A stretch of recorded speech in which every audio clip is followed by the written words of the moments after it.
Thanks for watching this episode of the Ketogenic Fasting Project. Today I'm talking about a topic I've been putting off for a long time because it's controversial for me, and I think it might be slightly controversial for other people, but there's a lot of subtle issues here that need a little attention. First of all, I don't want to say that the diet is necessarily a cure, but it definitely improved my symptoms. So, again, I want to thank everybody for watching, and I'm going to ask people to please subscribe. Please pass along the links to the videos if you think it can help somebody else. And I sincerely hope that the information is beneficial for other people.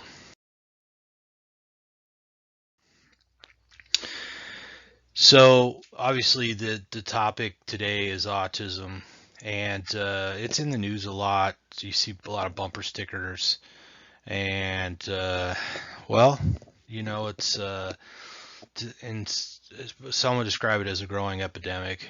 Just like we think of Alzheimer's or diabetes or anything else. And that's debatable. Some people say it's just diagnosed more commonly or what have you. So I don't really know, and it's not really what the video is about. But needless to say, the subject is in the news a lot, and I've got some definitions here on the screen to kind of give people some sort of clinical description of what it's about. But that, of course, can always be sort of lacking in some of the details that help people really understand what's going on for people. So, people like myself are generally considered high functioning autistics. A lot of autistic people are, described as being on a spectrum. So you could have very little symptom, or you could have a lot. You could be sort of typical everyday person for the most part, or you could be severely debilitated. So there's a lot that goes into that, and a lot of people like to say if you've met one autistic person, you've met one autistic person. So people like to remind others that it varies greatly from person to person often. So it can be kind of tough to pin down, is what I'm saying. And the type of symptomology that people have is pretty widespread. So the higher functioning autism is also associated with something known as Asperger's disorder. It is what this definition says, but it's often described as Asperger syndrome. So, and syndromes are typically a collection or constellation of symptoms. So it's not necessarily just like one thing, So it's kind of, you can't just, you diagnose type 2 diabetic because they have high blood sugar primarily, that's sort of the benchmark where it all starts, right? But you don't really have that necessarily with something like autism or Asperger's. It's also associated sort of under an umbrella with what is known as pervasive development disorders.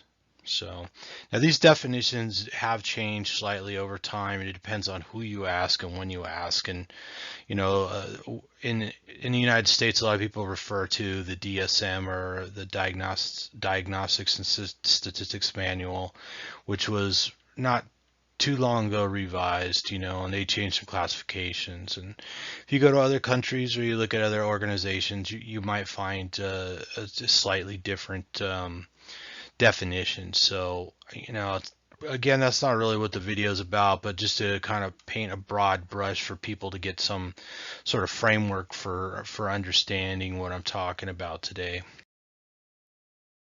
So I know in my case and with a lot of other high functioning autistics, there's oftentimes a high level of anxiety. Just making this video gave me a lot of anxiety. So, people with autism oftentimes kind of seem kind of introverted. A lot of people would argue that that is definitely not the case with me, but Sometimes I am, and sometimes I'm not. Sometimes I'm very outgoing, and sometimes I'm not. So um, it's when you have something like autism or one of the other developmental disorders, then you're actually much more likely to have additional difficulties. So it's not uncommon for people with autism or Asperger's to have epilepsy.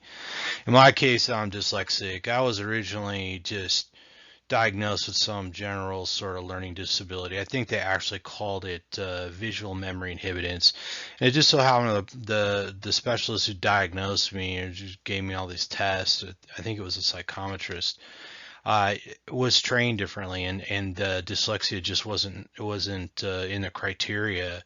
It was, so he classified me as that, and then later on, I was tested again, and they just said, "Well, you're dyslexic." And as I met other dyslexics, it was pretty clear that we had the same problem. So, I and a lot of other people, we also tend to have intense focus. We can just be preoccupied with subjects for long periods of time. I know I once took I think it was 2 years to pick out a television set. I had to know everything about it, and I will drone on obsessively about subjects given the opportunity. Of course, you kind of learn not to do that because other people find it very off-putting, and you know it basically drives people away. So I call it kind of locked in mode too.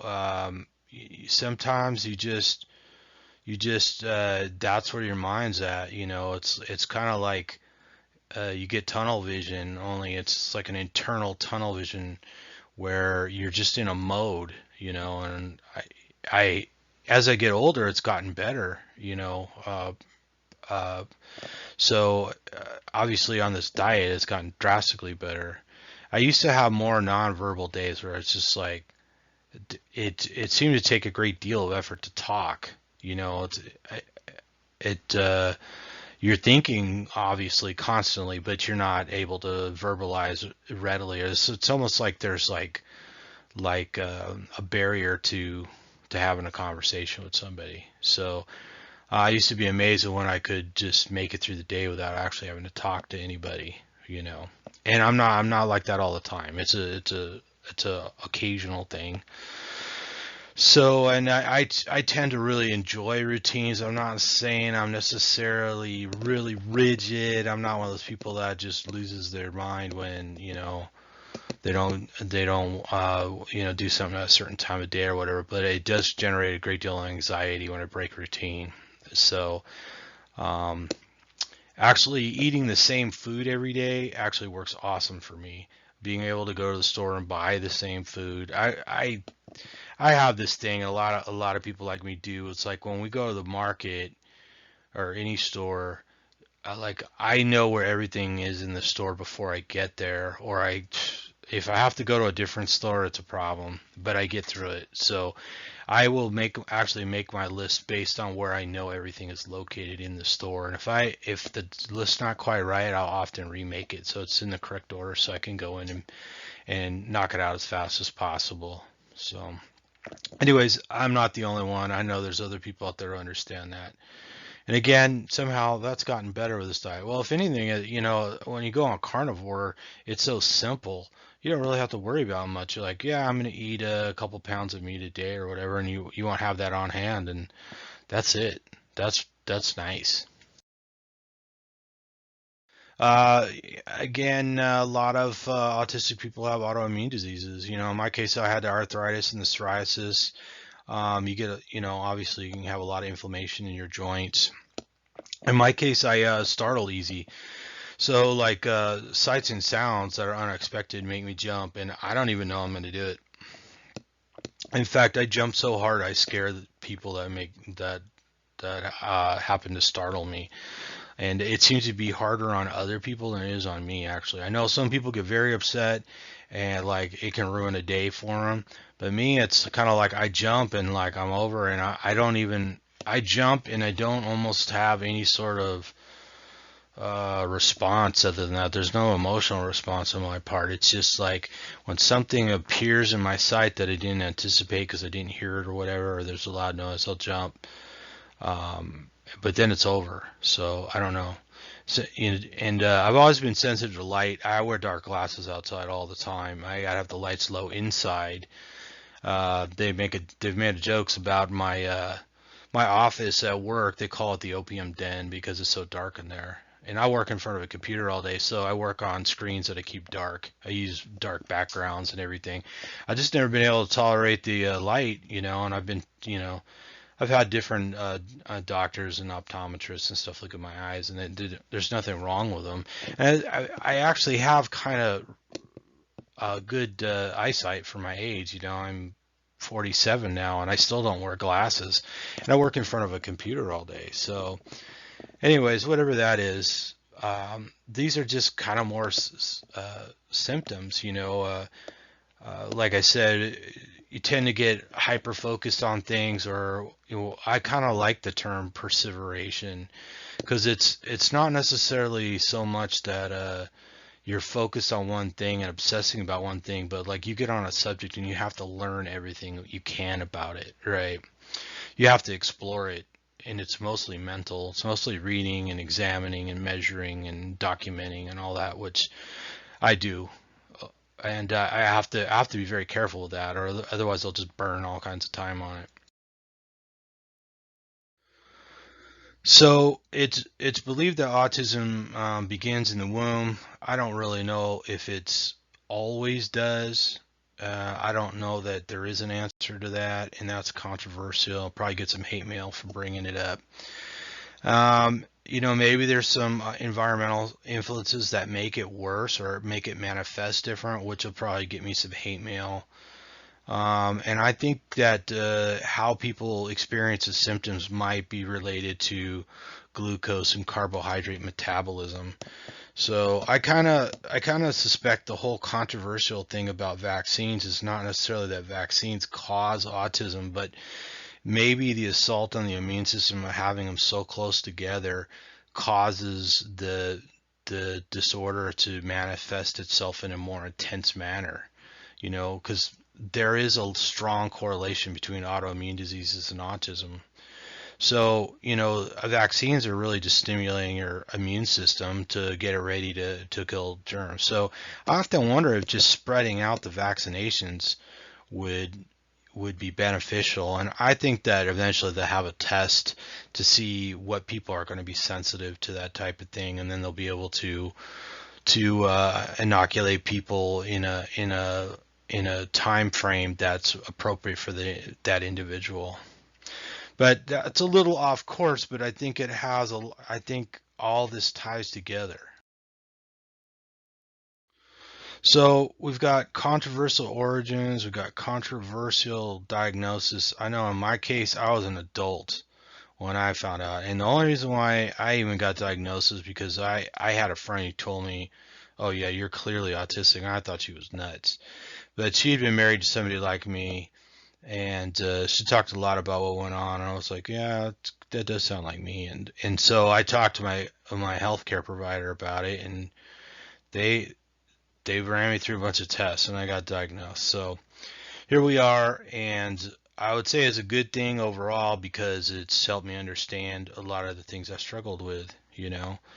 So um, I think that if I was just going to say something that's for everybody that I kind of communicate with in this realm, is that autistic people, particularly high functioning autistics, feel underrepresented because they're not really the type of people who are going to be able to run for office and get in office or be on a board of directors at some organization or something like that. So, um, you know, they could be, but it's very hard to, find somebody who's social enough and, essentially presentable enough because people have these expectations of, how people are going to look and talk and walk and dress and everything else, which is oftentimes very challenging. So, and it's hard to have a conversation with other people. I'll be honest with you, most people seem very superficial to me because they don't really understand anything in depth. But try and have a deep conversation with most people. It will get you nowhere. So, I strongly suspect that many other people could benefit from changing their diet like I did. I don't know. I mean, what's the harm in trying? I noticed when I was on keto that a lot of these symptoms got better, and I was like, wow. It was like, man, my anxiety levels started going down. Well, with dyslexia in particular, like I just recently I've noticed that I start to remember phone numbers in order, which is I've never been able to really do. It would take me, months to memorize my own phone number. I would have somebody else learn my PIN numbers for me so that like when I went somewhere and I didn't have my PIN number for my ATM card or whatever, I could ask somebody or call somebody and say, man, what is that? Because I was constantly running into that problem, and it's just very frustrating. So, but I noticed all of a sudden that has gotten a lot better. I'm remembering phone numbers I didn't even really intend to, just one-offs that I had to call back, maybe something for work or something like that, that nobody expected to call again. And I was like, wow, all of a sudden I'm able to recall um, a phone number that's not even important. That's a big deal to me. And, like at work, we use a lot of job numbers that are only about 5 or 6 digits all the time, but they're all very similar. And I noticed all of a sudden I started remembering them and remembering what they're associated with, which I'd never been able to do before. So that, and I sleep better, which I think makes a big difference. I mean, I got kind of this theory about when you don't sleep well, you tend to have higher cortisol levels, and that tends to lead to higher glucose levels in the morning and stuff like that. So that's kind of out there a little bit. But anyways, I hear a lot of stories about people with depression who feel better on this diet. So, who would be that surprised to find out they're all related? That when your brain is running primarily on, ketones or fatty acid chains rather than glucose, and you're not on a blood sugar roller coaster all the time, then you have a more stable system and essentially a fuel supply that's constant all the time, and your liver's regulating your glucose rather than your diet. Because every time you eat carbohydrates, you're essentially going to raise your blood sugar. Whereas if you're on a carnivore diet where it's protein and fat, it remains much more steady because most of the glucose that winds up in your bloodstream is produced by your liver, which is, got a number of systems that are tightly regulated. Your entire body is made out of these tightly regulated systems, and when those systems are able to regulate themselves and keep things within a spectrum that it prefers, then I think you're just healthier overall. And even though my eyes are still sensitive to light, my skin tolerates sun much better. It's kind of weird. The best improvement I ever had before was that if I took a lot of vitamin A and vitamin D, I could tolerate the sun longer. Without burning, because I literally, if you feel a certain level of discomfort with the sunlight just hitting your skin, but I would actually burn and everything pretty easy. And now all of a sudden I could stay out in the sun and I barely get color. It doesn't seem to be doing the damage to my skin. It doesn't seem to be burning it. I just slightly get darker. So anyways, that is all, and a one on my end. But I think other people are having the same kinds of results. And I sincerely hope that this information can help somebody else out there, and hope that it can improve the quality of life for somebody else out there. So anyways, again, thanks for listening. Please subscribe. Please check out my other videos. Please pass them along.